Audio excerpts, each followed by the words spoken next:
tous, j'espère que vous allez tous bien. Donc on se retrouve dans une nouvelle vidéo rentrée littéraire avec ma 7e vidéo de la rentrée littéraire avec un titre de chez Philippe Ray et un titre des éditions de l'Observatoire. Au début je prévoyais de faire une vidéo entière sur 2 titres des éditions de l'Observatoire, mais comme j'ai reçu celui-ci et que j'ai reçu seulement hier, donc plus d'une semaine après, un autre titre, j'avais il y a déjà lu celui-ci et je m'étais déjà dit je vais les présenter ensemble. Ce n'est pas grave. En plus de couverture bleue, j'ai fait exprès de m'habiller en bleu. Voilà, ce n'est pas une blague. On y va jusqu'au bout. Donc il y a 2 titres que j'ai beaucoup aimés, dont j'ai hâte de vous parler. Donc je vais commencer par celui-ci parce que c'est le premier que j'ai lu. Alors 4 jours sans ma mère de Ramsès Kefi.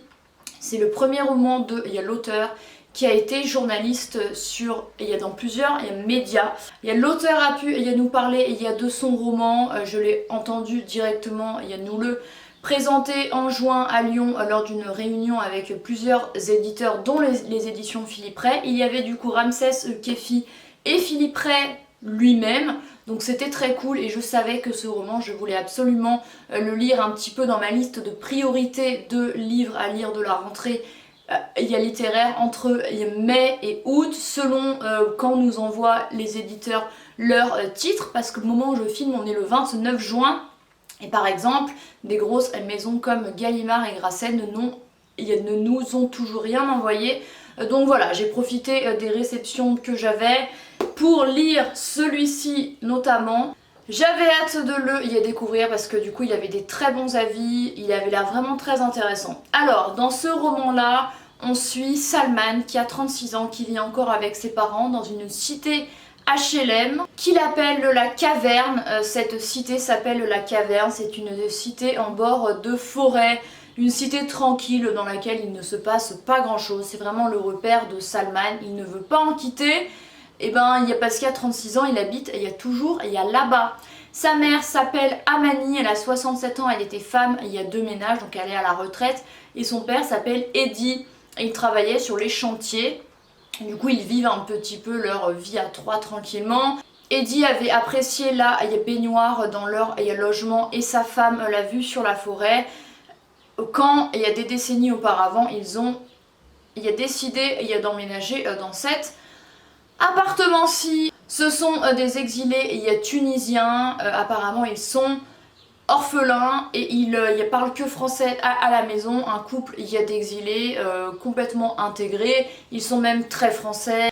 Amani c'est une femme qui est un petit peu la mère sourire, qui fait un petit peu des sourires aux voisins à droite à gauche, mais elle n'est pas très amie avec son voisinage.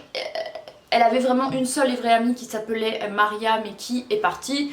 Tandis que son mari, lui, c'est le contraire, il est ami avec tout le monde. C'est un petit peu le gars volubile de la cité. Et Salman a 36 ans, il travaille dans un restaurant fusion merguez, sushi, après un master en histoire. Ses parents sont un petit peu déçus qu'il fasse ce travail-ci, qu'il gaspille un petit peu ses capacités. Mais lui s'en fiche, donc il alterne entre son travail et la nuit à crécher sur un parking avec ses copains à refaire le monde.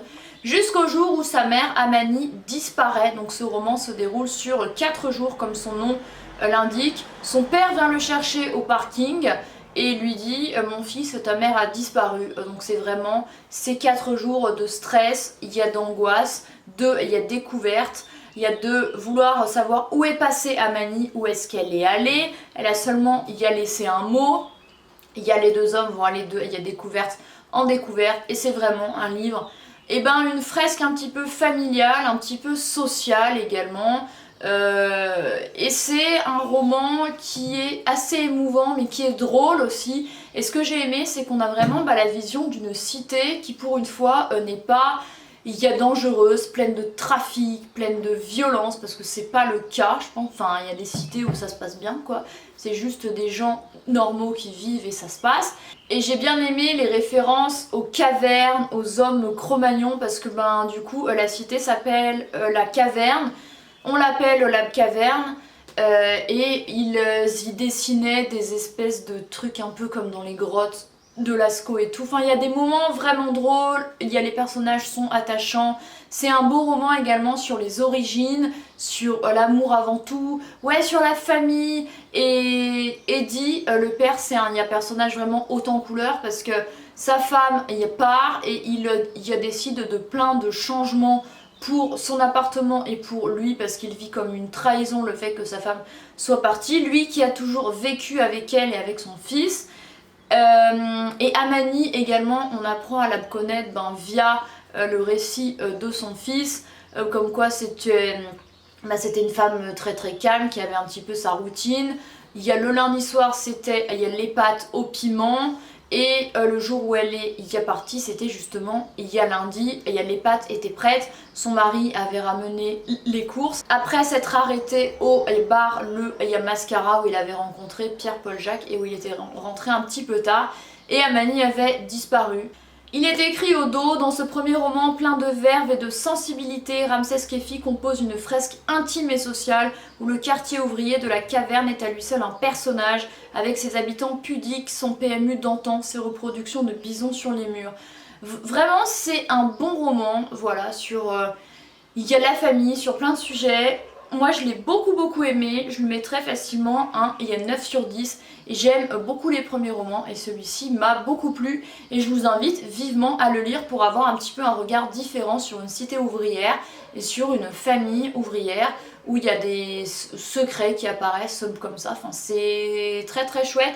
Et le second et dernier roman de cette vidéo, c'est Nous n'avons rien à envier au reste du monde de Nicolas Godemet. C'est un livre qui, comme sa couverture l'indique, à votre avis, ça vous évoque quoi? Ce roman parle de la Corée du Nord, donc quand j'ai vu le pitch, je me suis direct dit, lui il me le faut dans mes rayons, absolument, lui il faut que je le lise. S'il y en a un des éditions de l'Observateur que je veux lire, c'est lui. Parce que, vous le savez, je vous parle souvent de la Corée du Sud, j'y ai fait un PVT de 1 an, j'y suis allée 3 fois, je vais y aller une 4e fois bientôt. Et pour longtemps, parce qu'au moment où cette vidéo sort, j'y serai sûrement pour 3 mois. Donc voilà, et maintenant vous le savez. Mais bref, du coup quand j'ai vu que celui-ci allait sortir, je me suis dit attends, la Corée du Nord ça m'intéresse vraiment beaucoup.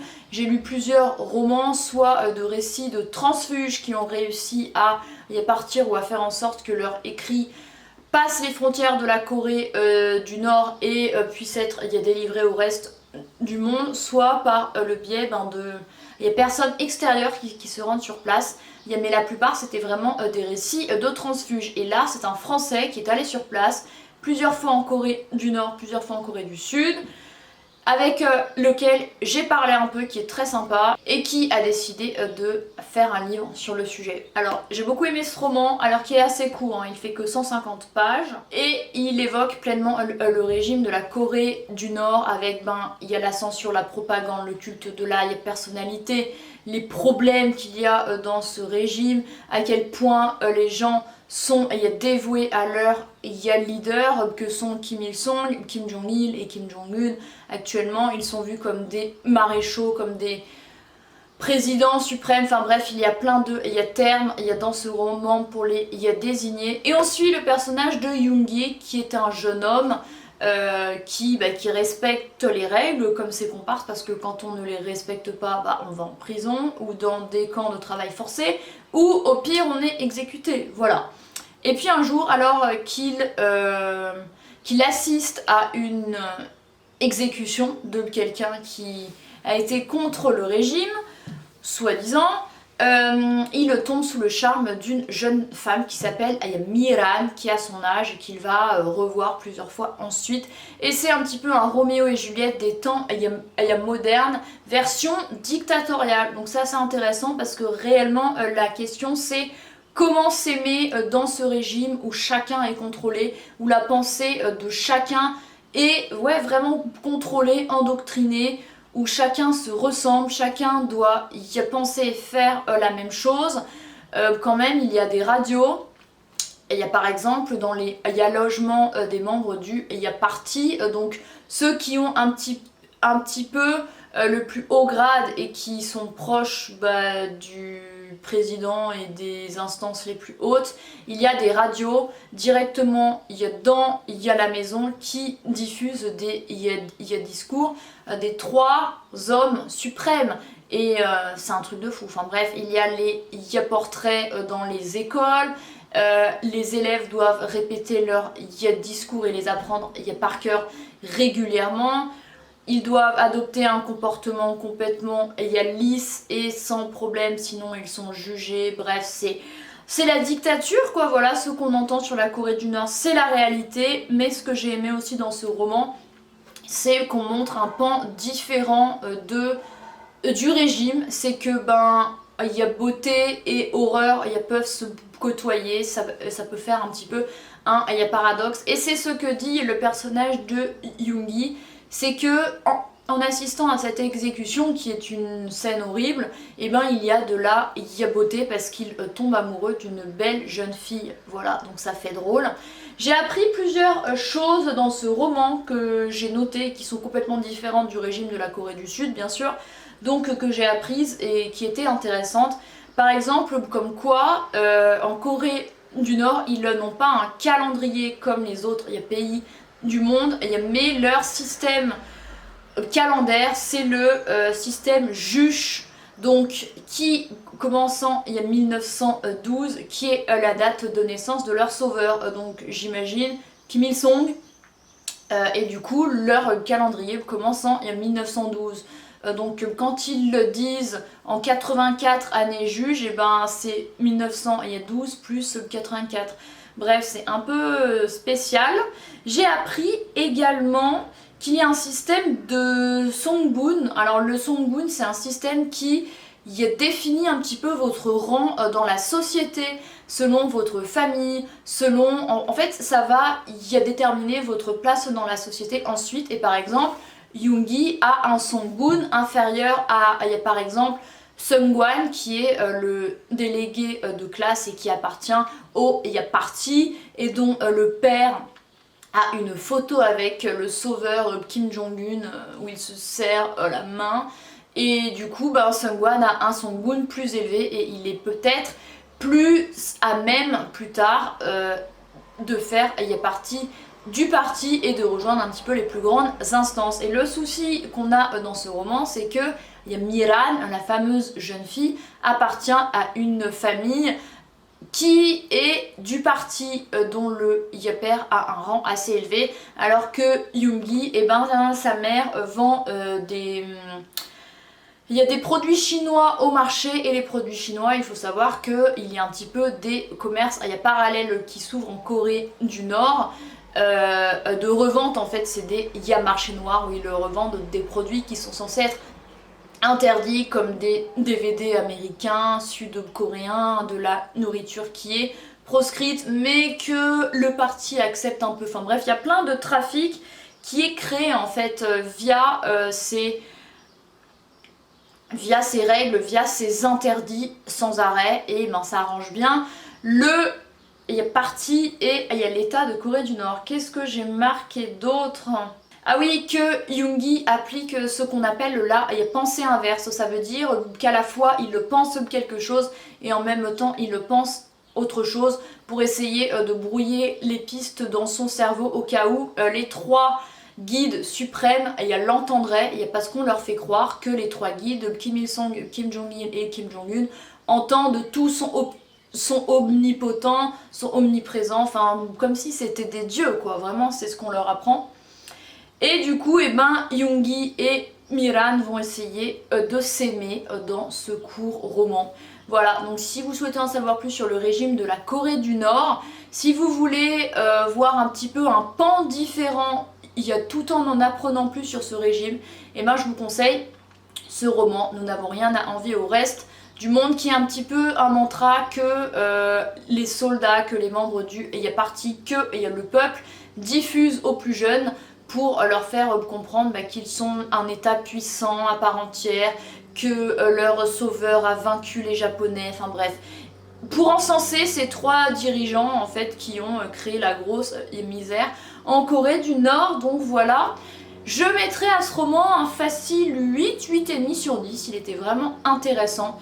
Donc voilà, je vous invite vivement à le découvrir. Et bien écoutez, voilà, c'en est tout pour ma vidéo de 2 titres de la rentrée littéraire, un chez Philippe Ray, un aux éditions de l'Observatoire, 2 titres que je voulais vraiment lire, dont j'avais... Enfin, celui-ci, il m'intriguait et m'intéressait évidemment, il y a de par le sujet.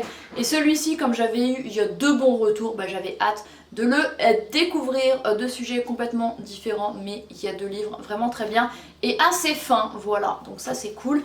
Merci beaucoup d'avoir regardé cette vidéo, j'espère qu'elle vous a plu. N'hésitez pas à lui mettre un pouce en l'air et moi, comme il y a d'habitude, je vous retrouve bientôt avec une prochaine et une prochaine de la rentrée littéraire, voilà, qui seront les éditions Le Bruit du Monde. Voilà, merci d'avoir regardé cette vidéo et moi je vous retrouve très bientôt. Bye!